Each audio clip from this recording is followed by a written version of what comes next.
حضرات بیٹھیں تھوڑی دیر. آپ دیکھ رہے ہیں کہ منبر شریف پر شہزادے مولائے کائنات حضور سیدی آقائی مولائی حضور سید ویس مصطفیٰ صاحب قبلہ آستان عالیہ قادریہ بڑی سرکار پلگرام شریف کی تشریف آوری ہے. ہم اور آپ حضرات حضرت کے چہرے کی زیارت کریں اور اپنے نامہ اعمال میں نیکیاں جمع کریں.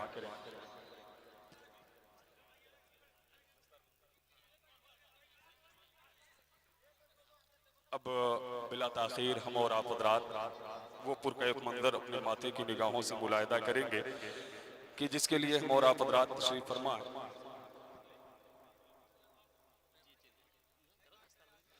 تو دستار بندی کا وہ پرکیف منظر ہم اور آپ حضرات اپنے ماتھے کی نگاہوں سے ملاحظہ کریں گے.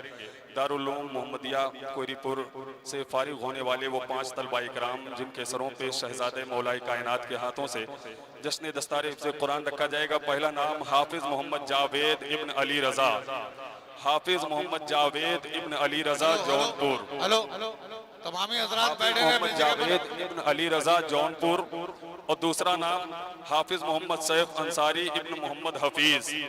حافظ محمد سیف انصاری ابن محمد حفیظ. حافظ محمد عمران انصاری ابن محمد ایوب بھسہر کلا جونپور. حافظ محمد عمر انصاری ابن محمد ایوب بھسہر کلا جونپور. حافظ محمد فرحان انصاری ابن محمد اشفاق شاشتری نگر کوئری پور سلطانپور. حافظ محمد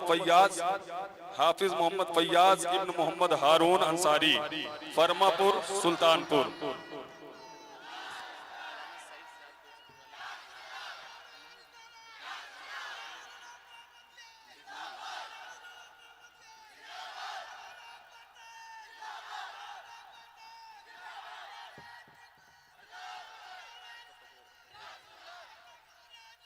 زندہ باد زندہ باد.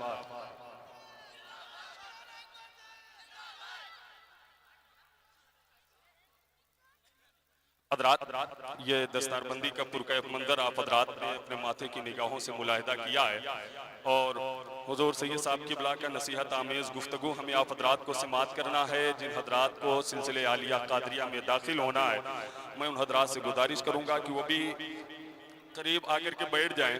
اور ایک شعر میں تہنیت کا پڑھتا ہوں حضرت مولانا عبدالکریم صاحب قبلہ, حضرت مولانا الحاج اکبر علی صاحب قبلہ, حافظ سعید صاحب قبلہ کہ دیکھ کر تم کو سبھی حیران ہیں سید اویس. دیکھ کر تم کو سبھی حیران ہیں سید اویس. کس قدر پیارے عظیم الشان ہیں سید اویس. دیکھ کر تم کو سبھی حیران ہیں سید اویس. کس قدر پیارے عظیم الشان ہیں سید اویس. اور خاندان سغروی کی جان ہے سید اویس. خاندان سغروی کی جان ہے سید اویس. مسلک احمد رضا کی شان ہے سید اویس. مسلک احمد رضا کی شان ہے سید اویس. اور ایک شعر دیکھیں کہ دیکھ کر تم کو سبھی حیران ہیں سید اویس. کس قدر پیارے عظیم الشان ہیں سید اویس. خاندان سغروی کی جان ہے سید اویس. ہے آیا چہرے سے روبو دبدبا عباس کا. ہے آیا چہرے سے روبو دبدبا عباس کا. ہے آیا چہرے سے روبو دبدبا عباس کا. اصغر بے شیر کی مسکان ہے سید اویس. آپ حضرات سکون و اطمینان کے ساتھ جہاں بیٹھے رہیں. جن حضرات کو سلسلے میں داخل ہونا ہوگا وہ آگے آ کر کے بیٹھ جائیں. اور عورتوں کو جو سلسلے میں داخل ہونا ہے مولانا اکبر علی صاحب جب تک لوگوں کے رومال کو لے کر کے اکٹھا کریں اس کو جوڑ دیں عورتوں تک پہنچا دیں. مردوں میں جن حضرات کو سلسلے میں داخل ہونا یعنی مرید ہونا ہے وہ آگے آ کر کے ابھی سے بیٹھ جائیں. حضرت کی طبیعت بہت صحیح نہیں ہے کہ حضرت بہت دیر تک بیٹھیں گے. جتنی دیر حضرت یہاں رہیں آپ حضرات سکون و اطمینان کے ساتھ زیارت کریں. آپ لوگ مبارکباد ہیں اس بات کی کہ حضرت آپ کے ہاں تشریف لائے.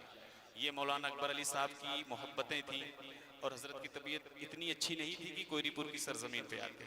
لیکن مولانا اکبر علی صاحب کی محبتیں آپ حضرات کے درمیان حضرت تشریف لائے تو آپ حضرت کو مصافحہ کر کے پریشان نہ کریں. سکون و اطمینان کے ساتھ اپنی جگہ پہ بیٹھ کر کے زیارت کریں. اور حضرت جو کلمات خیر آپ کے سامنے بیان کریں, نصیحت کی جو کلمات بیان کریں گے حضرت اسے آپ بغور سماعت کریں اور وہ دل کے تختی پر اسے آپ حضرات نوٹ کرنے کی کوشش کریں. پورا مجمع آئیے اب سکون و اطمینان کے ساتھ جہاں بیٹھے ہیں وہیں سے بیٹھ کر کے پورا مجمع مل کر کے استقبال کر لے. نعرہ تکبیر.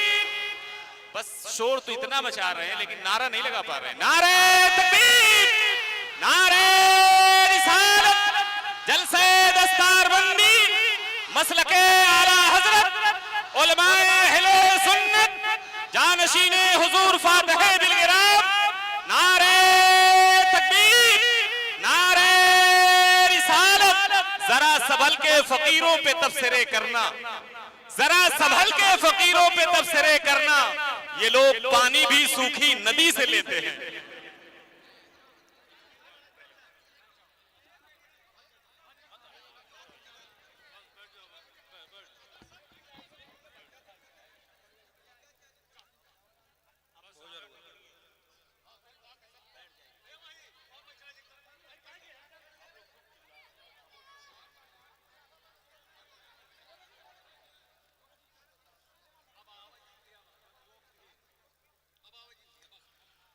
السلام علیکم ورحمۃ اللہ وبرکاتہ.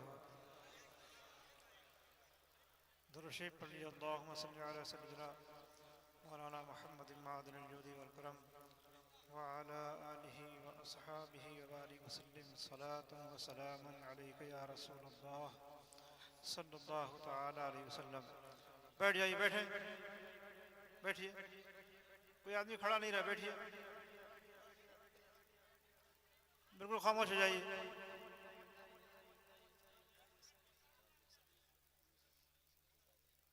بیٹھ جائیے. ادھر بھی خاموش ہے. مستورات جو ہیں تھوڑا پیچھے دبیں، آڑ میں رہیے. طریقہ غلط ہے یہ.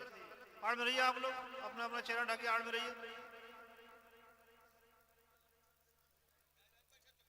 بیٹھ جائیے، بیٹھیے. ادھر دیکھیے آپ. غالباً یہ پہلی مرتبہ آنا ہے. دوسرے وہ بہت دن پہلے آئے ہوں گے. بہت دن پہلے آئے ہوں گے. اب دوسری مرتبہ اس کوری پور کی سرزمین پہ حاضری ہوئی ہے. آپ حضرات سے ملاقات ہوئی.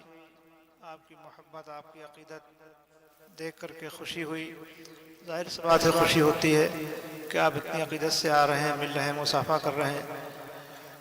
لیکن کبھی کبھی ایسا ہوتا ہے مسلمانوں کی عقیدت اور محبت اور یہ بھاگ دوڑ، یہ مجھ کو تو قطعی اچھی نہیں لگتی ہے. میں کئی جگہ بیان بھی کر چکا ہوں.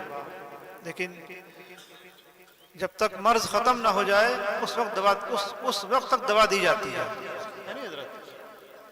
جب تک مرض ختم نہ ہو جائے، بخار آ گیا، جب تک بخار بالکل اتر نہیں جائے گا تب تک ڈاکٹر دوا بند نہیں کرے گا. لوگ بار بار کہہ رہے ہیں، کئی جگہ میں یہ بات کہہ چکا ہوں کہ آپ کی عقیدت اچھی بات ہے. آپ کا دوڑنا بھاگنا، ہاتھ چومنا، پیر چومنا، یہ اچھی چیز ہے. لیکن کبھی کبھی یہ دوڑنا بھاگنا، چومنا چاٹنا یہ اچھا نہیں معلوم ہوتا ہے، کھوکھلا لگتا ہے نا. کھوکھلا معلوم ہوتا ہے. کھوکھلا کیوں لگتا ہے؟ آپ سوچیں گے کہ ہم تو ہاتھ پیر چوم رہے ہیں، ان کے بتا رہے ہیں کھوکھلا لگتا ہے. ہم ان کے آگے آگے نعرے لگا رہے ہیں، یہ کہہ رہے ہیں، حضرت کہہ رہے ہیں کہ کھوکھلا لگتا ہے. ہم ان کے آگے آگے دوڑ رہے ہیں، یہ کہہ رہے ہیں کہ یہ سب باتیں اچھی نہیں معلوم ہوتی، یہ سب تمہارے نعرے کھوکھلے ہیں. تو کھوکھلے کیوں ہیں مسلمان؟ کیوں لگتے ہیں کھوکھلے؟ کھوکھلے اس لیے لگتے ہیں کہ میں یہاں پہ آج آیا، یہ علماء کرام تشریف لائے ہے نا. علماء تشریف لائے اور میں یہاں پہ آیا، اور ابھی مفتی شیر محمد صاحب ہماری جماعت کے بہت اچھے عالم ہیں، انہوں نے بہت ہی اچھی تقریر کی، آپ نے سنی، سماعت کی علم کے تعلق سے. اور ابھی آپ حضرات کو ہماری جماعت کے باعمل عالم دین حضرت مولانا مفتی فیض الحق صاحب سے تقریر سننا ہے. یہاں پہ بہت سے علماء تشریف فرما ہے. دوست پور کے مولانا سعید صاحب غالباً تھے، اور دیگر علماء ہیں جن کو میں چہرے سے سب کو جانتا ہوں. یہاں پہ نام ذہن میں نہیں ہے. مولانا یہ کیا نام ہے، اکبر صاحب ہیں، اچھے عالم ہیں اور پابند آدمی ہیں. یہ جاتے آتے رہتے ہیں، عقیدت ہے ان کو. یہ علماء آئے ہیں، یہ آپ کو دین کی باتیں بتائیں گے ہے نا، اچھی باتیں بتائیں گے. میں بھی کچھ باتیں آپ کو بتاؤں گا. تو آپ کو